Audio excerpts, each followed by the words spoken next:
Los ahorros de Labor Day llegaron a The Home Depot. ¿En qué estás trabajando? Prepárate para el otoño con nuestra amplia selección de herramientas de motor para exteriores desde $79. Muévete libremente con potencia inalámbrica y deja tu patio despejado. Y dale un toque otoñal con ahorros en crisantemos coloridos que florecerán toda la temporada. Aprovecha los ahorros de Labor Day hasta el 3 de septiembre. Solo en The Home Depot. Consulta tiendas seleccionadas para más detalles. 8:13 de esta mañana de martes, 2 de septiembre. Continuamos en las voces de la mañana de Lancelot Radio con el análisis del director de medios de Lancelot, Jorge Coll. Muy buenos días. Buenos días, Erika, ¿cómo estamos? Bueno, pues bien, parece que ya van refrescando las temperaturas. Nos llegó el septiembre de golpe, se nos fue agosto y vamos, se fue todo el calor, aunque tenemos viento todavía. Todavía hay mucho viento.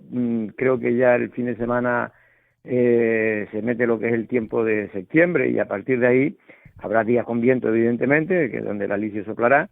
Pero las previsiones es que ya a partir de ahí, pues, Lanzarote vaya a lucir la mejor cara en relación a la ausencia del viento constante que ha habido desde el mes de abril, pues prácticamente no ha aflojado. Es verdad que agosto no fue tan ventoso como en otras ocasiones. Uh-huh. El final sí, el final, el fin de semana último, es verdad que, y no solo el fin de semana, sino días anteriores, la verdad que sopló por encima, rachas por encima de los 60 kilómetros, que son rachas importantes, vamos. Bueno, terminábamos hablando con los compañeros y del mismo tema del que te pregunto a ti para comenzar, sobre esa entrevista de Pepa Bueno a Pedro Sánchez en Televisión Española. Habla de muchas cuestiones, de los casos de presunta corrupción que sobrevuelan al Partido Socialista, también a lo que respecta a su familia y también en lo que respecta a gestión, por ejemplo, con los presupuestos. Digamos que ese fue un momento clave en los que él aseguraba que bueno que los presentará presupuesto, pero que si no se aprueban seguirá gobernando igual, insistiendo en que, y esto lo dijo tal cual, la parálisis sería meter al país en un proceso electoral. Bueno, cuéntame lo que a ti lo que tú destacas de esa entrevista. A ver, antes de nada tengo que decir que no he podido verla en directo, he visto pues bueno, resúmenes que han hecho la mayor parte de los medios de comunicación, uh-huh, de la misma, donde destacan mayoritariamente, pues sobre todo, las palabras muy duras que ha dicho el presidente, porque a veces no nos damos cuenta, es el presidente del gobierno de España, es el que tiene que velar por a nivel internacional, porque España es un Estado de Derecho.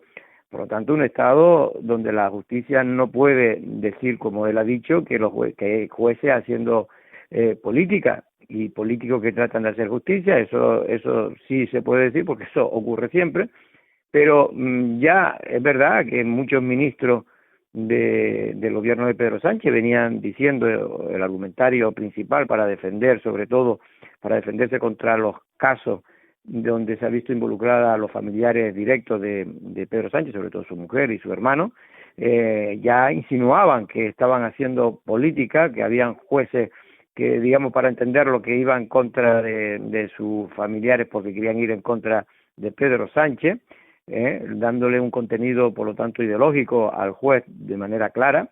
Y es verdad que todos los jueces tienen ideología, porque no son extraterrestres, pero es cierto que los jueces se basan en las leyes, y las leyes que salen del Parlamento y por lo tanto democráticas. Y es muy peligroso lo que ha dicho Pedro Sánchez.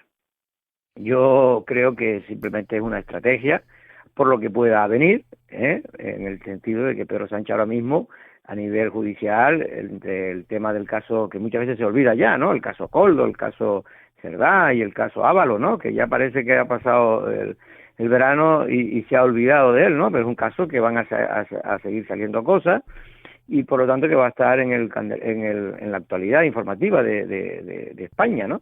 Y yo creo que Pedro Sánchez está poniéndose la venda antes que, ¿cómo se dice el refrán? Ahora no recuerdo bien, pero antes que la venda, antes que la herida, sí, bueno. Que la herida, sí, efectivamente.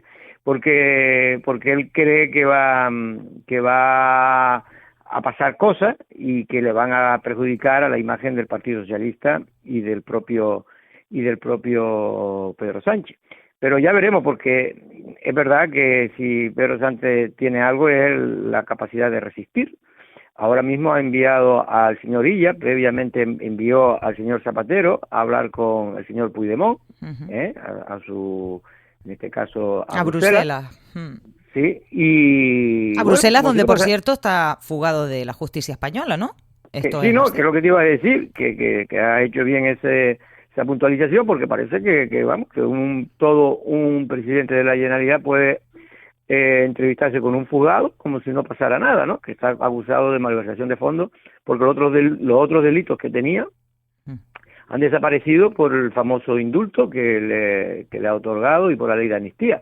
Por lo tanto, yo creo que viene, y él lo sabe, viene ahora un invierno político duro, crudo, para el Partido Socialista, que cada vez va a ser más duro y más crudo, pero es verdad que si alguien puede aguantar es Pedro Sánchez, y él va a intentarlo, porque la visita que va a hacer el señor Illa a Bruselas para hablar con el señor Puigdemont no es para otra cosa, en el fondo, que para convencerle que lo mejor para Cataluña es que siga gobernando Pedro Sánchez, que lo mejor para Puigdemont es que siga gobernando Pedro Sánchez, y lo mejor para todo es que se aprueben los presupuestos generales del Estado.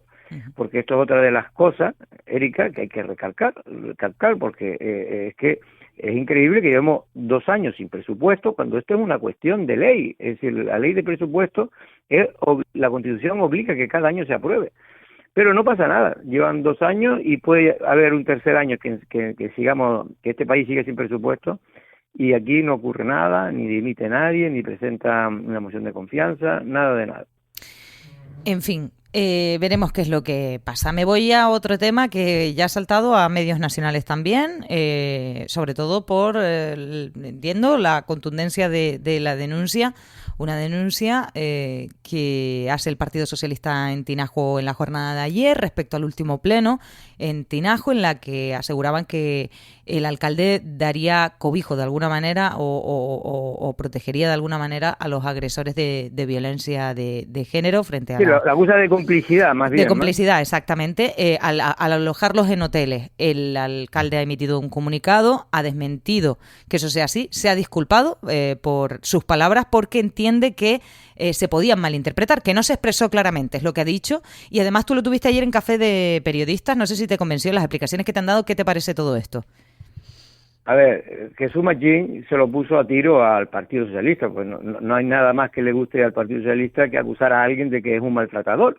Más allá que después, pues mire, a nosotros este medio de comunicación, pues sabe, como igual que todos los demás medios de comunicación, que ha habido casos de denuncia en el Partido Socialista, en este caso de gente que fueron consejeros del Cabildo, por personas en su trabajo, por denuncia machista y tal, ¿no? Por denuncia machista, en este caso, por presunto delito de poder, ahora como la ley ha cambiado tanto, no cualquier tontería, pero cualquier cosa que puedas tú hacer o decir, pues te pueden acusar de una agresión sexual, ¿no? O de un delito sexual. Pero bueno, en cualquier caso, lo que quiero decir es que Suma aquí para pues como siempre se expresa como se expresa. Y en este caso, pues posiblemente se lo puso a tiro a la concejala del PSOE que no ha desaprovechado la oportunidad. Porque lo importante es que Jesús Machín es un hombre que efectivamente es cómplice de los agresores.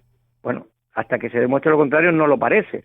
Es verdad que tal y como él habla, pues puede parecer que cogía y había un problema en una casa de convivencia familiar y había una denuncia y entonces él era a las 3 de la mañana y bueno, intentaba ayudar, en este caso, a la policía, pues dándole un cobijo en este caso según parece, a la víctima, no al agresor, en un hotel hasta que se resolviera el tema o se aclarara o se hiciera de día para poder resolver el tema, ¿no? Eso es lo que parece.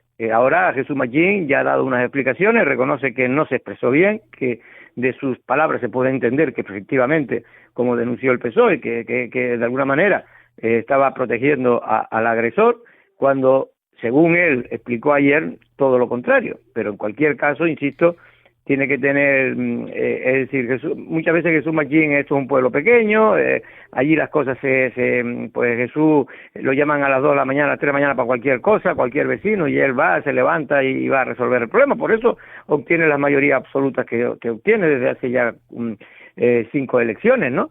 Y evidentemente tendrá que tener mucho cuidado con ese tipo de cosas, porque de lo contrario pues será utilizado en contra. Si políticamente le va a hacer daño, que se olvide el PSOE, porque eso a Jesús Machín, al contrario, todo el mundo estará a favor seguramente, porque serán casos donde seguramente la gente que es más cercana conocen estos casos y posiblemente ha visto que lo único que ha habido es buena voluntad por parte del ayuntamiento, pero una cosa es que haya buena voluntad y otra cosa es que hay un protocolo, cuando hay una denuncia de género que tiene que cumplirse. Y ahí es donde posiblemente pues don Jesús, en un intento de ayudar a la familia, pues a lo mejor ha podido saltárselo.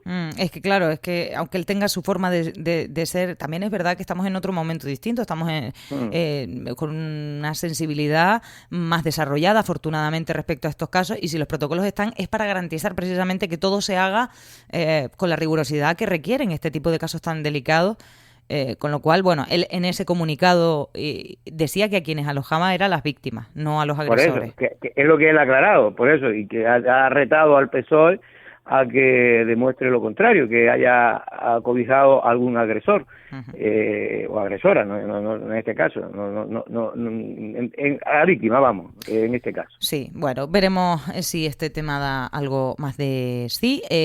Hay una información que publica, cambio radicalmente de asunto, Jorge, porque hay una... Que todo esto, perdona, Erika, surge porque Jesús Machín lo sacó, creo que me han contado, porque alguien, la concejala preguntó qué era esa factura que estaban en unos hoteles, en unos hoteles. Sí. Y entonces y Jesús pues digo, no, mira, que no es que yo me haya quedado ni nadie del ayuntamiento, es que eso se hace porque hacemos unos favores a la gente, tal, cuando la policía nos llama, y creyendo que esto, que lo dijo seguramente, pues creyendo que no iba a pasar nada, pues mira lo que se ha armado.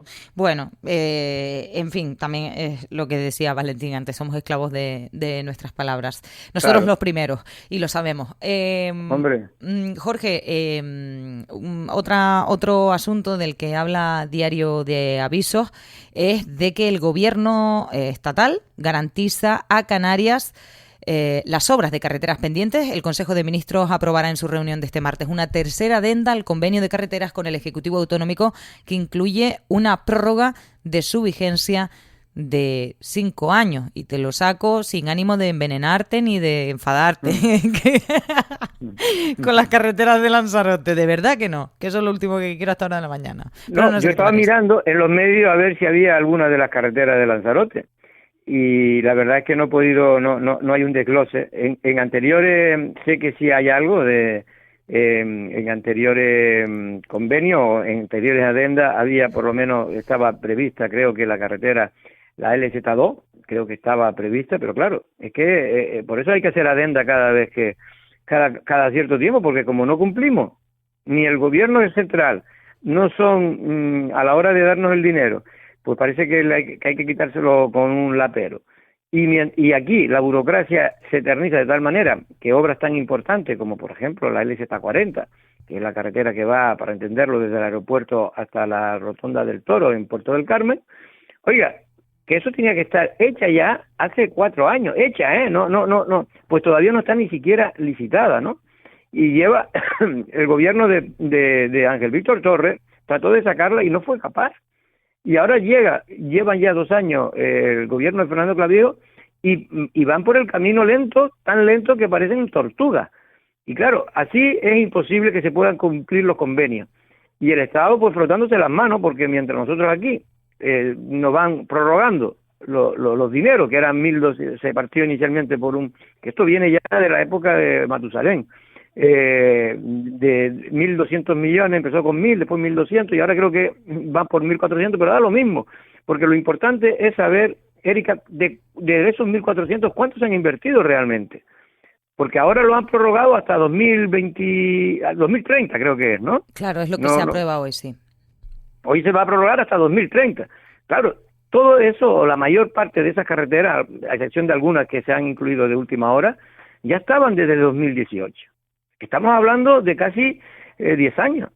Y son obras que muchas de ellas ni siquiera están en licitación y otras están en ese proceso y muy pocas culminadas. Por lo tanto, insisto, esto es un fracaso más de la administración, tanto estatal como sobre todo canaria. Pues con eso me voy a quedar, dándote las gracias, como siempre, por estar este ratito con nosotros en el programa, y te escuchamos y te vemos en Café de Periodistas. Jorge Coll, gracias, buen día. Venga, un abrazo, hasta luego. Vas de caza